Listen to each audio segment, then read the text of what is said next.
இன்றைய நற்செய்தியில் இயேசு தன் சீடர்களில் இருவர் செய்யப்போகும் காரியங்களை முன்னறிவிக்கின்றார்.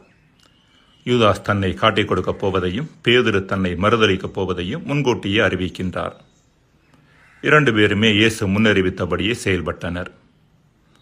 தவற்றின் கனாகனத்தை பொறுத்த அளவில் 2 பேருக்கும் இடையே பெரிய வித்தியாசம் இல்லைதான். ஒருவர் காட்டிக் கொடுத்தார், ஒருவர் மறுதலித்தார். இருவருமே இயேசுவிடமிருந்து தங்களை அந்நியப்படுத்திக் கொண்டனர். ஆனால் இன்னொரு விஷயத்தில் இருவருக்கும் இடையே ஒரு மாபெரும் வேறுபாடு உண்டு. யூதாஸ் தான் செய்யப்போகும் தவற்றை முன்கூட்டியே தெளிவாக உணர்ந்து திட்டமிட்டு செய்தார். அதாவது ஆற அமர்ந்து யோசித்த பின்பே இயேசுவை காட்டிக் கொடுக்கின்ற பாதக செயலுக்குள் இறங்குகின்றார். ஆனால் பேதுருவோ ஒரு குறிப்பிட்ட சூழலுக்குள் தள்ளப்பட்டதன் காரணமாக தன் உயிரை காத்துக்கொள்ளும் பொருட்டு இயேசுவை மறுதலிக்கின்றார். யூதாஸ் தான் செய்த தவற்றை தன்னுணர்வோடு செய்தார். அதாவது என்ன செய்கிறோம் என்பது அவருக்கு நன்றாக தெரிந்திருந்தது. இவ்வாறு தவற்றை தெரிந்து செய்ததன் காரணமாக அதிலிருந்து அவரால் மீள முடியவில்லை. இதற்கு மாறாக பேதுருவை பொறுத்த மட்டில் அவர் இயேசுவுக்கு எதிராக எந்த தீமையும் நினைக்கவில்லை. அவருக்கு நல்லது மட்டுமே செய்ய வேண்டும் என்ற ஆர்வம் இருந்தது. இருந்தாலும் மனித பலவீனத்தின் காரணமாக அவர் இயேசுவை மறுதலித்த பின்பு, அது குறித்து உணர்ந்த பின்பு அதிலிருந்து மீண்டு எழுந்து வந்தார். இவர்கள் இருவர் நமக்கு சொல்லக்கூடிய செய்தி மிக முக்கியமானது. பலவீனத்தில் தற்செயலாக விழுகிறவர்கள் எழுவது எளிது. ஆனால் தீமையை திட்டமிட்டு செய்பவர்கள் அதிலிருந்து அவ்வளவு எளிதில் மீண்டுவிட முடியாது. அன்பிற்குரியவர்களே, நமது வாழ்க்கைக்கு வருகின்ற பொழுது சிறிய தவறுகள் சிலவும் பெரிய தவறுகள் சிலவும் நம்மால் அவ்வப்பொழுது செய்யப்படுகின்றன. இவற்றில் சில தவறுகள் திட்டமிட்டு செய்யப்படுகின்றன. அறிந்து உணர்ந்து பிறருக்கு பாதிப்பை கொணரும் செயல்களில் நாம் ஈடுபடுகின்றோம். இன்னும் சில தவறுகளையோ நம்மை அறியாமலேயே குறிப்பிட்ட சூழல் அல்லது பின்னணிக்குள் மாட்டிக்கொள்ள நேரிடுகிற பொழுது செய்துவிடுகிறோம். திட்டமிட்டு செய்யப்படுகிற தவறுகள் மற்றும் பாதக செயல்பாடுகளிலிருந்து வெளிவருவது அவ்வளவு எளிதானது அல்ல என்பதற்கு யூதாஸ் ஒரு சிறந்த உதாரணம்.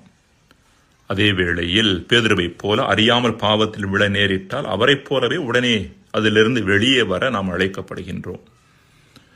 அன்புக்குரியவர்கள், இன்றைய நற்செய்தி இன்னும் ஒருபடி மேலே செல்கிறது. நாம் செய்கின்ற பெரிய தவறுகளில் தன்னுணர்வோடு நிலைத்து நின்று அதே வேளையில் நற்கருணையில் பங்கெடுப்பது மிகவும் தவறானது என்பதை நாம் பார்க்கின்றோம். யூதாஸின் உள்ளம் பாவ நாற்றம் எடுத்த உள்ளமாக, நம்பிக்கை துரோகத்தின் ஒட்டுமொத்த உள்ளமாக விளங்கியதன் காரணமாக அப்பத்துண்டை பெற்ற பொழுது அவனுக்குள் வந்ததெனவோ சாத்தான்தான். தகுந்த தயாரிப்பில்லாமல் உள்ளத்தை பண்படுத்தாமல் பாவ நிலையில் இருந்து கொண்டு நற்கருணையை வாங்கினோம் என்றால் அது நமக்கு நலம் பயப்பதில்லை, மாறாக தீமையையே கொண்டு வருகிறது என்பதை உணர்ந்து கொள்வது அவசியம். புனித பவுலடியார் இவ்வாறு சொல்கின்றார்: எவராவது தகுதியற்ற நிலையில் இந்த அப்பத்தை உண்டால் அல்லது ஆண்டவரின் கிண்ணத்தில் பருகினால் அவர் ஆண்டவரின் உடலுக்கும் இரத்தத்திற்கும் எதிராக குற்றம் புரிகின்றார் என்று சொல்கிறார். 1 கொரிந்தியர் 11:27. எனவே அன்பிற்குரியவர்களை, ஒவ்வொரு முறையும் திருப்பலியில் பங்கெடுக்கிற பொழுது நம்மை நாமே தூய்மைப்படுத்தி கொண்டு ஓரளவுக்காவது இறைவனுக்கு ஏற்ற வகையில் நம்மை ஆக்கிக் கொண்டு நற்கருணையில் பங்கெடுக்க அழைக்கப்படுகின்றோம். மஜென்சியோ என்ற ஒரு கொடுங்கோல் அரசன் இருந்தான். தவறு செய்தவர்களாக கருதப்பட்டவர்களுக்கு அவன் கொடுத்த மரண தண்டனை விசித்திரமானது. மரண தண்டனை விதிக்கப்பட்ட உயிருள்ள மனிதனை ஏற்கனவே இறந்த செத்த பிணத்தோடு இறுக கட்டி, அதாவது முகத்தோடு முகமாக, கால்களோடு கால்களாக, உடலோடு உடலாக கட்டி இருவரையும் காட்டுக்குள் தூக்கி எறிவதற்கு ஆணையிடுவானாம். அங்கு செத்த பிணத்தின் துர்நாற்றத்தை தாங்க முடியாமலேயே உயிருள்ள மனிதன் இறந்து விடுவான். நமது உள்ளம் பாவ நாற்றத்தால் செத்த உள்ளமாக, துர்நாற்றமடிக்கின்ற உள்ளமாக இருக்கின்றது. இத்தகைய மனநிலையோடு நமக்குள் வருகின்ற இயேசுவின் நிலைமை என்ன என்பதை நாம் புரிந்திருக்கின்றோமா?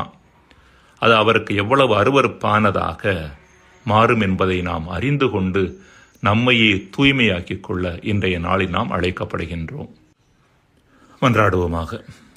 இறைவா, தவறுகளில் தன்னுணர்வோடு நிலைத்து நிற்பது மிகவும் தவறானது என்பதை உணர்ந்து தொடர்ந்து அவற்றிலிருந்து மீண்டு வர எங்களுக்கு வரமருள்வீராக. ஆமேன்.